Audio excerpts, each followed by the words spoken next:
We are talking about the Bears because the Lions lost this game. Mm-hmm. Nate Collins, Chicago Bears, one of his teams, 7-win team in the NFL right now, leading their division. Do I think that the Bears are like a contending team? Hard to believe. I think even Bears fans would tell you that. They're a year ahead of schedule, but boy, am I impressed with the way they're growing up. It's all positive from me, especially when it comes to the quarterback late in games, but it hadn't just been the quarterback. The mark of a good team is winning close games, right? Like finding a way to win close games, finding different ways to win close games, finding ways not to lose games like they did last year late in games. Okay, the last 2 weeks has been the offense, right? The 2 weeks before this week, where it was a freak show catch and run from Loveland. It was, hey, in 3 minutes of offense, we need 2 scores. Let's do it. 150 yards. We'll go get that against the Giants. But they got a kick return yesterday. That's big.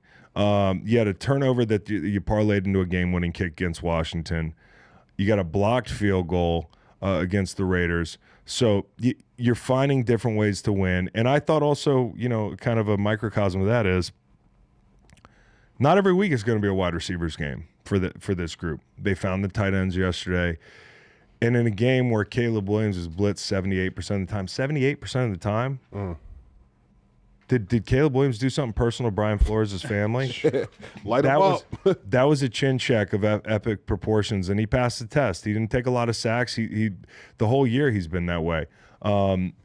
Just to play like an adult on the road in that setting, I think is the story of the game for the Bears, and they're a flawed team, but they're a flawed 7-win team. Haven't heard one fucking nail polish joke at all about Caleb Williams. You know why? Because he's winning games. Because when when that young kid breaks the pocket with the football in his hand, I'm like, oh, something's about to happen. Playoff blue nail polish coming soon to Chicago. You guys wait for it. I am really happy, and it's so fun to cut through the bullshit in sports media because we talked about, he grew up on the West Coast. He cried after a game. He paints his nails. Is that a purse? Is that a merce?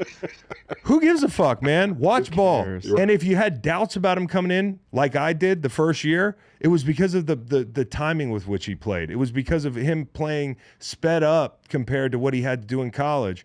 And he's gotten over that thing. I mean, he's not taking sacks. He's playing with better timing.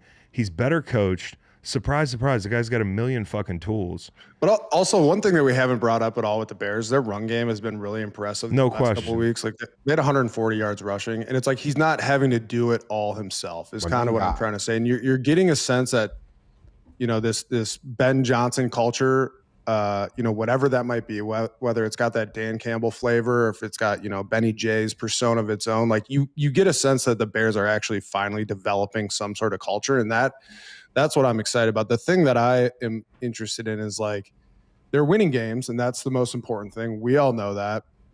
They're kind of winning these ugly games, and I really don't have a good sense as to whether or not they are a good football team. But why did winning games is the number one hallmark of a good football team? But I just can't tell if they are challenged by any sort of team with maybe a more consistent approach on a weekly basis if they hang in there whatsoever. I want to see their schedule so far this year because you start with the year with a loss to Minnesota, you get fucking drugged by Detroit. That game's closer now, I think, but it's still not a great matchup for them. You beat Dallas, you beat the Raiders, you beat Washington, you beat New Orleans, you lose to Baltimore, you beat Cincinnati, you beat New York, you beat Minnesota, where the quality wins.